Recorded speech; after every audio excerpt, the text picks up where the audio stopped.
So, all right, this is going to be pretty casual, and we want this to be conversational. So, Jen, you and your team, you're on the hook today.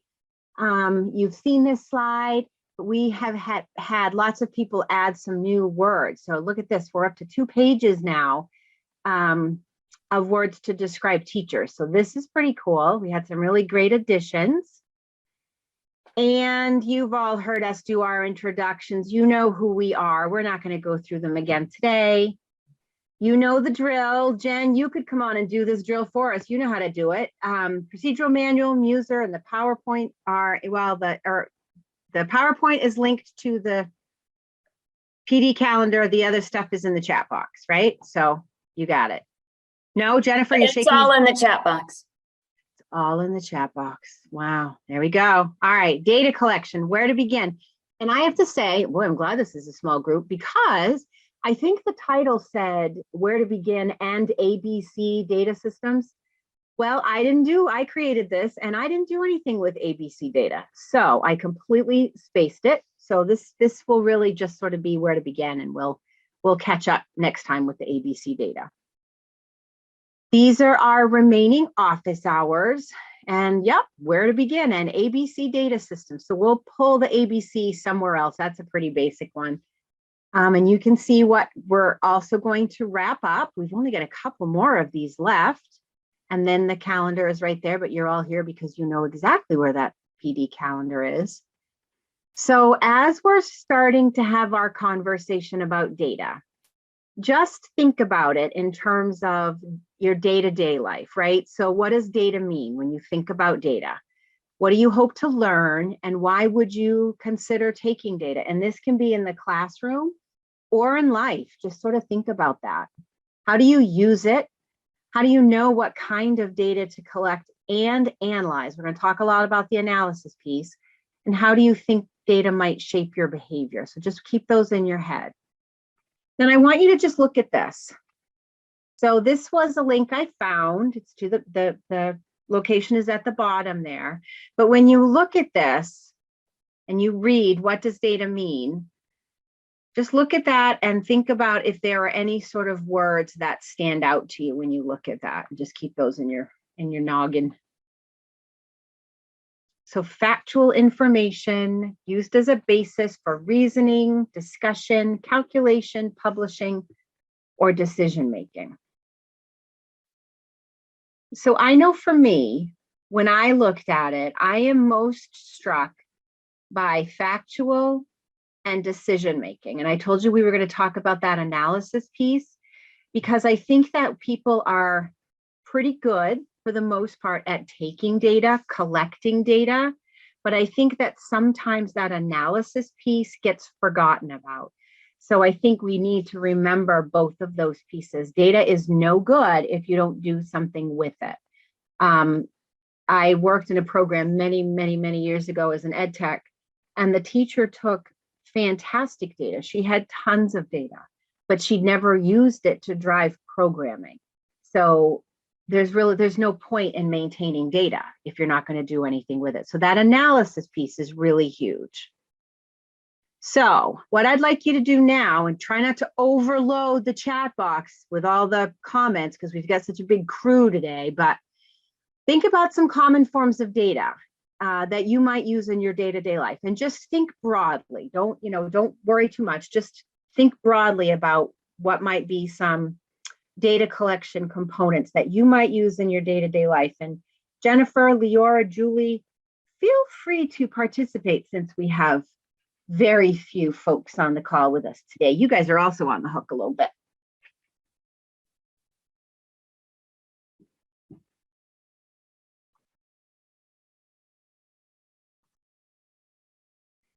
So Jen, classroom observation, Leora Virus, I don't know why I said your last name, my Apple Watch stats. My Apple Watch wiped itself clear the other day. Whoop, gone, everything. I don't know why. So yeah, data. Oh yeah, yep. I'm pretty sure I would have cried. It was awful. I was like, yeah. Step tracking, absolutely. Yeah. Julie, Jennifer, any others?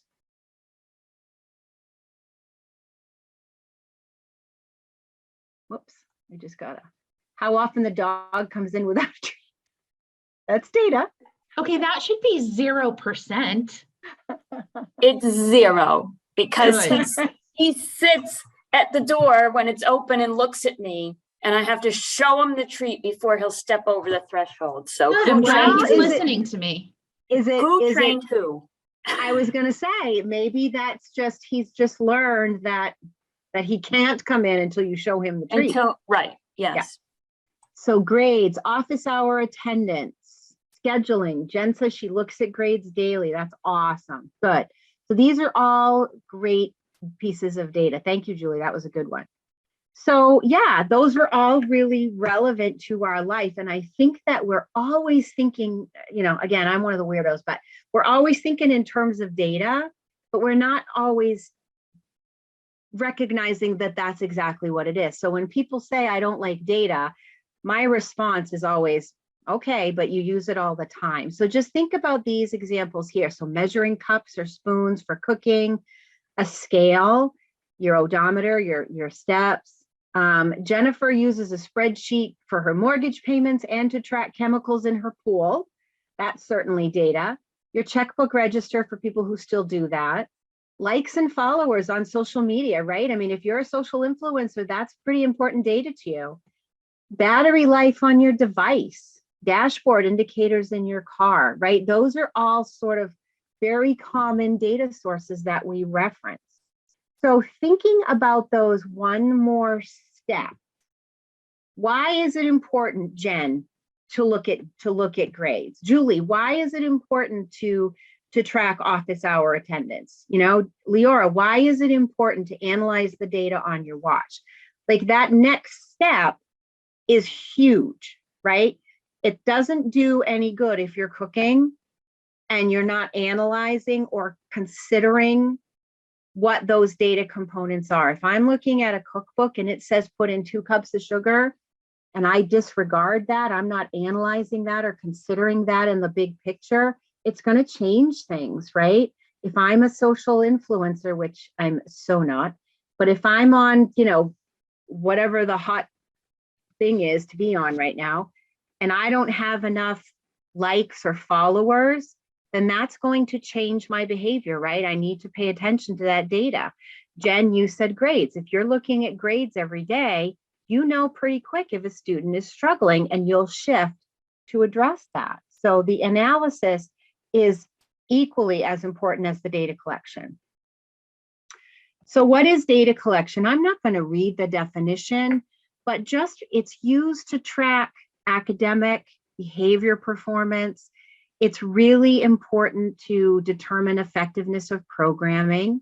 You want it to be systematic and intentional, and it must include those pieces of the data, that information gathering, the decision making, and it really should drive all aspects of programming. So when I'm thinking about how I might want to use data, whether again, it's broadly speaking out in my life, in my classroom, it's really important to first select the skill. What's the skill I want to focus on or the behavior I want to focus on?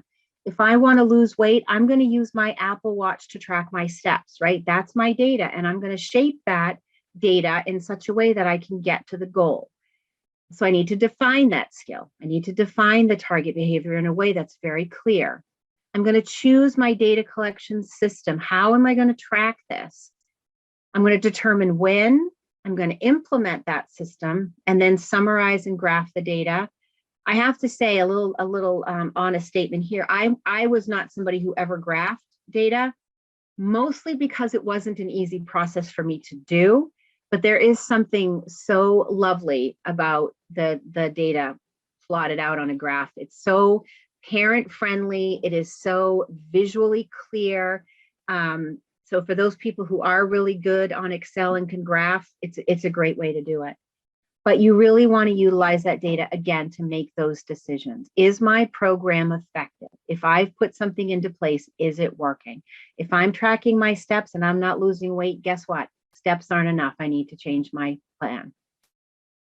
So selecting the skill or behavior, it's really, really important to describe the skill in such a way that anybody can clearly understand what your target is, and then teach a replacement behavior. So an example I used to tell my staff all the time, the last classroom I was in, I think I had 13 ed techs. Jennifer, does that sound right? There was a lot of adults. And, instead of teaching a child, hands down, what do you want them to do? Like, is there something else that they should be doing? So define what you want them to do. Teach them a replacement behavior. The definition of the target behavior is really critical when you get down to that nitty-gritty piece of really collecting the data, because you want to make sure that anybody can pick up your data sheet and have the target behavior right there defined for you so that they could take data, even if there's somebody that's very new to your classroom. And the ways that you can do that is make sure that it's a behavior that's easily observed. Perhaps it's countable. You want it to have a clear beginning and a clear ending. And then you're going to pinpoint when and under what conditions the behavior occurs. Now, some of these pieces might shift a little bit when you start to think about how you're going to collect the data. Like, there's different data systems, and we're going to talk about them. But like, you might choose to just keep these considerations in mind, knowing that certain behaviors are going to be tracked one way and certain others might be tracked a different way just because of these components. So this is where operational definition comes in. If we're thinking about the target, whether it's an academic target, whether it's a behavior, you really need to understand what that operational definition is, right? I used to say this all the time. If I hand my data sheet to a stranger, would they understand it? Because when I used to create my data sheets at home, where it was quiet, they made perfect sense to me because it was right out of my head. But there were lots and lots of times where I would hand them to an ed tech who was a very good ed tech, and they were like, I don't understand what this means. That wasn't a reflection on the ed tech. That was a reflection on me for not being clear. So really just, when you're writing an operational definition, roll it out to somebody and say, do you understand what this means? Or are there other components that I should think about? Because you want this to be very clear so that everybody is checking data the same way. So this helps you understand that. A strong operational definition will really help ensure that you're measuring exactly what you want to measure. And again, if you can't do that, then the data is invalid. It doesn't matter. It's not valuable to you at all. So take a look at this visual. I found this online. I don't know where I found it. Otherwise, I would put the link in. I'm not trying to steal it. But if you look at it, there's this shape laying on the ground, right? And there's one person on the left who's looking at it and they're like, yeah, that's a 6. And then the other person is looking at it and they're like, yep, that's a 9. And they're both correct, right? They're both correct because they're looking at it from their own perspective. So it's really important to just sort of keep this in mind. This is another one I found and it cracked me up, and there is a link to where I found this one, but they've defined sandwiches as the total number of items between something delicious, the total number of items with something delicious between 2 slices of bread, right? So they've got how they're defining 3, 1, 2, 3. Whoops, wait a minute, because that last sandwich doesn't look very tasty to that individual. It doesn't look very tasty to me either. So that would not be a good operational definition of what a sandwich is, okay? So here comes one of our chat box check-ins. So look at these. What do you notice about this operational definition? So we've defined aggression as any time a student touches another student. If you walked into my classroom and I handed you a data sheet and said, I want you to track every time a student is aggressive, and here's what aggression means, how would that work for you? And because we're so small, if you guys just want to come on and just talk to us, that would be much better than just me yammering away. Can you hear me? Mm-hmm. All right, we're on the different thing here. So my thought is that's a very vague kind of statement towards aggression. I mean, if this kid's giving a high five, I've got to count it as an aggression. It's. Yeah, you're exactly right. Yeah, this doesn't define what touching means or any of those circumstances where a student might touch. Right, exactly. So what if a student taps another on the shoulder to get their attention? Is that considered aggression? Well, not really, but the way it's defined, it certainly could be. What if a student accidentally bumps into? That would be counted as aggression. The example you gave, if a student high fives, based on this operational definition, that would be considered an aggression. So you're going to end up potentially with this kind of an operational definition, you're going to end up with a kid who's aggressive a lot. And it's not really an accurate representation of what you're trying to reflect. You're absolutely right. So here's just an example. This is aggression can be defined as any instance when a student comes in deliberate contact with another person, which that doesn't outline that high five, right? Or tapping on the shoulder, but they're doing it with the intention of causing harm. Now, intention is an internal state, right? We can't judge their internal states, but we can pretty much make a call about whether or not they're intending to cause harm. So examples could include hitting, slapping, kicking, biting, and sometimes it's helpful to include non-examples. So that could be giving a high five or playing tag. Now, when you're thinking about operational definitions, they need to be very child specific. I had students who used to engage in what I called aggression, but maybe they were only hitters. They never kicked or bit, right? So you would have to include the examples that are specific to your students so that, again, people know exactly what you're looking for. And for some students, it makes more sense to break down hitting and define hitting, to break down kicking and define, so it really is child specific. So how about this one? Crying, defined as tears coming from the student's eyes. Is that a good operational definition, do you think? No. No, it's not. You're right. Sometimes kids cry with no tears, right? So if the student truly is crying, but there are no tears, are we calling it crying? Are we not calling it crying? Jennifer threw this one in. What if they have allergies and their eyes are watering? Well, if tears are coming out of their eyes, then that's called crying, even though it's really not. What if they are hurt, right? Like what if the student falls and they're crying? Is that really what we're looking for? Are we looking for that? Are we looking for it in conjunction with, what are we looking for? And what if they're crying because they're laughing so hard? We want to define that and take data on that. So just really thinking about expanding it out. So just another example, defined as the occurrence of vocalization, so it could be sounds or words accompanied by facial contractions with or without tears for longer than 10 seconds, not related to being injured. So again, very child specific, but you want to operationally define it in a way that everybody can get. The next 3 slides, I think, are just some samples that I found on the web when I was digging around. And this is just the first page of this one. And these are sample operational definitions for really common behaviors that you probably see. So I just wanted to give you some links for these because I thought they were really helpful. So this is the first one. This heading goes to the second one at this link. And then this one here is another example. So those links will take you to these individual examples of operational definitions for pretty common behaviors. All right.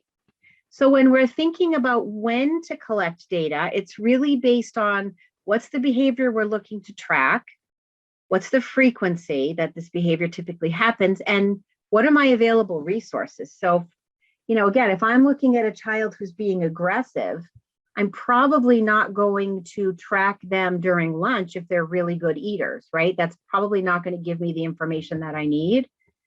So the example here, if a teacher wants data on math, maybe they collect information during and after a math session, which would make perfect sense, but behaviors might be better assessed during less structured times like recess or lunch. But again, that would be very, very child specific. If you know that the child really struggles during circle time, then that's probably where you want to take that data, right? And I know that you all know your kids well enough to know that. So for the rest of our data series in the office hours, we're going to be talking about very specific data collection systems. And like I mentioned earlier, the system really is driven by what you're intending to measure. So there are very discrete behaviors like a slap that you would probably track with a tally, for example, and I'm just pulling these out, versus crying, you would probably want to track duration, right? I mean, if a child cries and it's only one instance of crying, but it lasts for 2 hours, which is a better measure? The child cried once or the child cried for 2 hours? So just think about, we're gonna talk about these more specifically as we go through. The implementation of the data collection system is really important. Once you've figured out some of those beginning pieces, so you've established your data schedule, you've operationally defined it, you have the data sheet ready to go, you know what you're looking for. It's really important to try to do that consistent data collection. I know when I was taking data in my classroom, if there was something funky that I needed to just be aware of, like if the student, if I got an email from the mom in the morning that said, he woke up really late and he hasn't had breakfast yet, that would shape my behavior, right? That's going to make me a little cranky. But, I might make notes on the data sheets about those. Or if the child had been out for a week and then they came back, I'm going to make a note on my data sheet about that.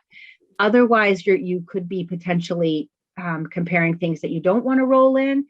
So just try to be as consistent as possible. Data should be analyzed. And then from there, you're going to make your program changes if necessary. Inter-observer reliability is good practice. I used to talk to my ed techs about this all the time. How many times did I actually have the chance to do it? Maybe a handful. It didn't happen very often because it just was not easy to do. But it's really, when you have a new person, it's really good to have them sitting with you. You're taking data, they're taking data, you're doing the same data on the same behavior with the same student at the same time. And then you can lay your data sheets down next to each other and look for any inconsistencies and talk about right then and there, well, this is why I did this. This is why I did, just to sort of make sure that consistent data collection happens. And again, I say that knowing that's really hard to do. I was not great at being able to do that.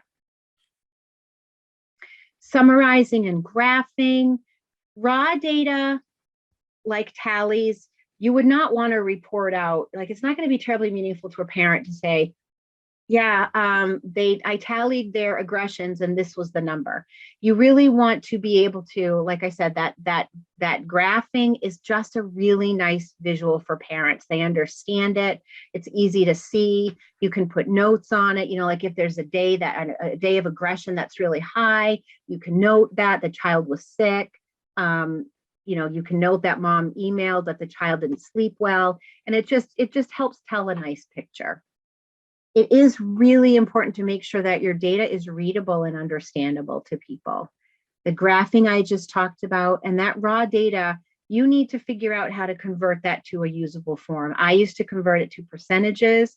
That's what worked best for me. And then I just kept the percentages and reported them out. But you could certainly do that a little differently. So this is a way to do that percentage. Okay, so number of correct responses over the total number times 100. So it gives you the percentage of responses here. Rate. A rate is the correct responding. So you're doing the same type of thing, except you're looking at response time. And we're going to talk about that with duration and moving through. But number of correct responses over response time to help you understand how the child is, what their rate looks like. And then again, the graphs. So when I did my BCBA coursework, I remember thinking that the graphs were really easy to do. I haven't done them in 1,000 years, but here's how you could do that if that's useful for you. So this is that analysis piece, and this is the piece that I really think is so important.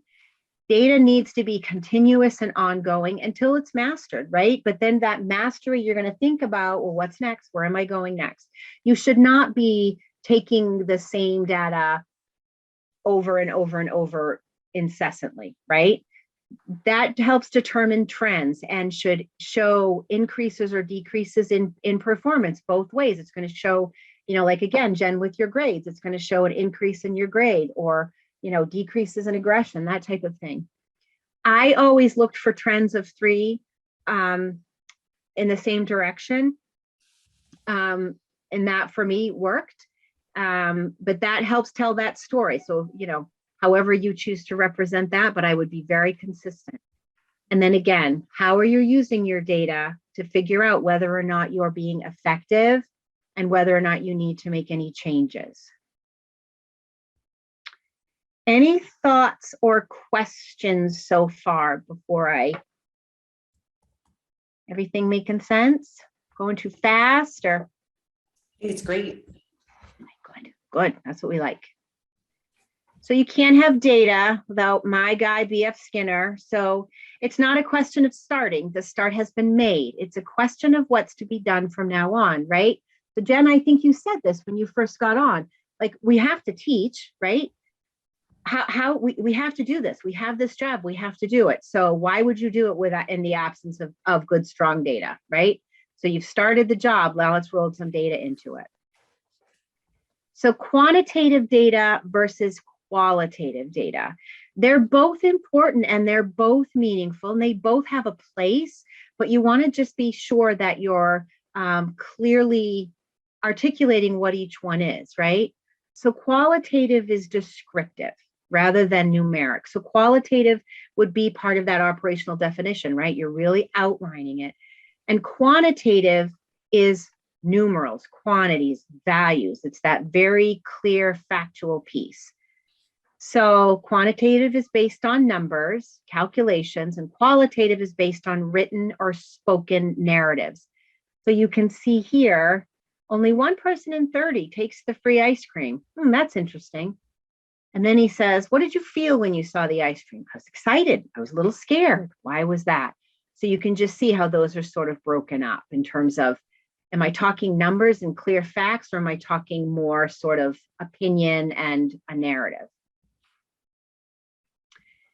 So qualitative, oh, wait, I wanted to skip all this. No, it's fine. You want to just, yeah, it's all right. You want to just be, again, just be very clear about how you're looking at this information and be really clear about how you're using this information to draw conclusions. So here's quantitative again versus qualitative. So you can see we've got 13 trees in the 6-acre area. The birds in the 6-acre area are blue, red, and yellow. And this is how that would look were I to take this data and put it into a form that's, more visually appealing. And again, I don't know how to do this, but I'm sure most of you do. So make sure that your data, again, supports movement or progress through your IEP. Again, what is that analysis piece? Your IEP should not be based on subjective data. It really needs to be data-driven and very clearly data-driven. And that's where that present level piece is really, really important. Making sure that the alignment between the present level and the goal that immediately follows it is really important. And then that progress monitoring. So that's where that alignment really is important. All right, Sammy the cat. So this is Sammy. I want you to look at Sammy and give me some qualitative data about Sammy. How could you define him in a qualitative way? Black and white little kitty cat. There you go. Perfect. Anything else? Jennifer, Leora, feel free. You want it qualitative? Yeah. I see. I messed those up in my head. So he's soft. He's soft. He's cute. There we go. So he's black all over except for his paws, chest, chin, and part of his tummy, which are white. His hair is short to medium in length. Spends most of the day asleep, tends to go out at night. He's sitting on a brown rug. So would he's cute be qualitative data, Jennifer? You think that's more of an opinion? Yeah. So you don't know, Sammy, but what might his quantitative data include? How big he is, how much How he big? weighs. Yeah, exactly. So here's his tail length, his weight. He has one sister, one brother, how long he is. So yeah, exactly. So you can see how they both are really important components of data collection, but they tell you very different stories. So objective data is unbiased and subjective data can be biased. So just think about that as well. So objective data, it's not colored by personal feelings or beliefs. It really is equivalent to facts and it's factual and verifiable. So if I tell you that Sammy is black and white, you can check that. You know that. There's no disputing that, right? Colored by personal feelings or beliefs, that's subjective data. You know, I love cats. You know, I know people who don't love cats, right? So I might look at Sammy and say, oh my gosh, he's so sweet, he's so beautiful. And somebody else might look at him and say, oh, he looks like a big rat, you know? It's colored by personal feelings and beliefs, right? And it's equivalent to opinions and it's non-factual or non-verifiable. You can't prove that, I can't prove that I think he's cute. That's just my thought. So here's another example. So objective data, Susan has a temperature of 39.3 and she's crying. That's factual. We can check that, right? As opposed to subjective, I have a really sore head and I feel tired. Those are her internal states. That's what she's reporting. We can't check or verify if she's tired or if she has a sore head, but it's important information. So we have 4 sentences here.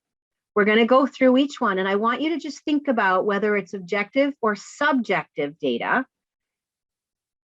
and how we might change it. So Sandra screamed because she wanted to play also. What do you think? Is that factual or is that, what do you think? Subjective. Because we don't know why she's screaming. We're Good. assuming that it's because she wanted to play also, but it could have been because she stubbed her toe on the way over there. You got it. Yeah. Do we know why she was screaming? We don't know. Maybe, but we could document that she started to scream when her classmates started playing ball, right? So if we need to take that sentence and make it verifiable and factual, we could change that. But you're right. I mean, if we know that Sandra screams every time her classmates start playing ball, then that might be highlighting us to a skill deficit around turn taking or fine motor or understanding of rules or any of those things to start to address with her. Lori stayed quiet and didn't talk to anyone. That factual and verifiable? Yes. Yeah, absolutely. There's no opinion. We're not offering an opinion why she was quiet. It's clear, it's observable, it's factual, it's verifiable. There's no, if she's quiet and didn't talk to anyone, there's nothing to argue about there, right? There's no opinion. Emmanuel hates doing his math. Subjective. So we can't check that internal state. But again, if he starts to cry every time we ask him to get out his math book, that probably tells us something, right? And then John likes it when the music is on. Do we know that? We don't know that. But if every time the music is on, John smiles and starts to laugh, that tells us something. That's important information, but it's defined a little bit more clearly. So just think about that when you're writing your IEPs, when you're writing your data sheets, when you're writing your present levels, those types of things. Because without data, you're just another person with an opinion, right? Yes. So in terms of data, it's that information, experience, and knowledge which helps make decisions and drives programming. So in your program, everybody might not be collecting data, but you should be looking at it and considering it when really thinking about programming. And I would argue that in my classroom, almost everybody took data, but I was really the one looking at it and considering it in conjunction with my, many of the ed techs, because they had a lot of really good feedback. I had amazing ed techs when I was teaching, but just the point is just don't lose that analysis piece. Don't take reams and reams of data and put it away. There's just no point in that. You've all seen this visual before. If you've been on any training with us, it just speaks to that analysis piece again. All right. Data, data, data, analysis, analysis, analysis. We've talked about the Andrew F. case in our IEP trainings, and I put this video in again because with that case, now I don't know the specifics around what kind of data they took. I don't know, how that looked, but what I do know is that if they had taken data to support the programming of Andrew, then they would have changed the programming for him, because as you remember, his IEP was pretty stagnant for quite a while. They were pulling forward the same goals year after year. So there was no real growth in his goals, which meant that there was no real growth for him. So we like to just put this in again as a reminder that data really is very important. And if you don't have it, you could find yourself in a tricky situation. So these are just our resources that we share every time. The PD calendar, the recordings, the PowerPoints, and then those last three will take you right to the DOE page with all of those resources, Muser, the procedural manual, any forms. And that is it. Jennifer will send you your contact certificate. It's for an hour. So you will get that from Jennifer. And we're out in the field right now. We'll be up your way very soon, ladies. And one of the things I'm going to talk about at director's meeting tomorrow is that us being out in the field, first of all, it's been wonderful. It's been so nice to be face to face with everybody in the field again. It's been so great to talk to people and just work with people. And everybody is doing such amazing work. And I say that completely honestly, like we leave these on-site visits and, we're in the car together and we're like, oh my gosh, did you see this thing? And did you see that thing? And we leave so jazzed and so energized. So, I haven't been in the field for 3.5 years and I've never taught during a pandemic. But we just want you guys to know that we really just appreciate you. We know you're doing incredible work for students. I know it probably doesn't always feel that way because you're exhausted and you're working really hard, but we're really proud of everybody in the field, and we just really want you all to know that. Thank you. Thank you. Yeah, absolutely. So you have our contact information. You know where to find us. So please feel free to reach out to us at any time. And yeah. I feel like was there an email that I got last week and I never got I don't know if I got the follow up on. It was one that Julie sent me from office hours. Yes. Yep, I have it in my inbox. I have not responded to it yet. I think I responded to Randy Lee, but not you yet. Yeah, I got mine. Thank you. Oh, okay. Sorry, I'm not picking favorites. Yeah, it's all right. No pressure. That's fine. Right. Boy, I want to get off and reread it right now. But yes, yes. And you know what? If at any time, and feel free to spread this word, if at any time you send us an email and we don't get back to you, email us again. We try to have a 24-hour turnaround, but being on the field, and I'm not making excuses, but being in the field, they can get buried, because we'll log on to emails and there's 100 emails in there. So sometimes they get buried. So if you ever shoot us an email and we don't get back to you, you're not going to bother us. Shoot it again. Okay. We know we'll just see you next week anyway. We'll ask it again. It'll be fine. Perfect. Will you ladies be there when we come on? Will we get to see you? I hope so. Good. Yeah, Awesome. we're excited about, if nothing else, I hope that we can learn something. If there's something there that we aren't doing, I think more than anything over this course of this year with all of these trainings and stuff, we want to get better, and we're really trying. And the more you can teach us, the more we can, I guess, even the things that we find that are wrong will help us in the long run. And that's really what we're Yeah. excited. Oh, I love that attitude and the feedback that we consistently get from people who join us for that on-site review of the IEPs. I mean, we try to use it as a professional learning opportunity. So we will sit right with people and walk right through the IEP, and this is what we see. Tell us what you see. And the feedback that we consistently get is it's really helpful. Yeah, we're very, Randy Lee and I are very excited about that. Very much. Good. All right. Well, I think you'll be okay. I think it'll work for you. Sure, but now you've said that about the other ones, you're gonna leave, like, now I'm like, leave here. We're like, they've got to leave here with a better feeling than that, like. We really enjoy going out in the field and connecting, so we're looking forward to it. It's been great. It's been a great year. Yeah. White chocolate, dark chocolate, what should we have available? Oh my goodness, you don't need to do anything special for us. We come in and we'll do what we do, but we're not picky, not at all.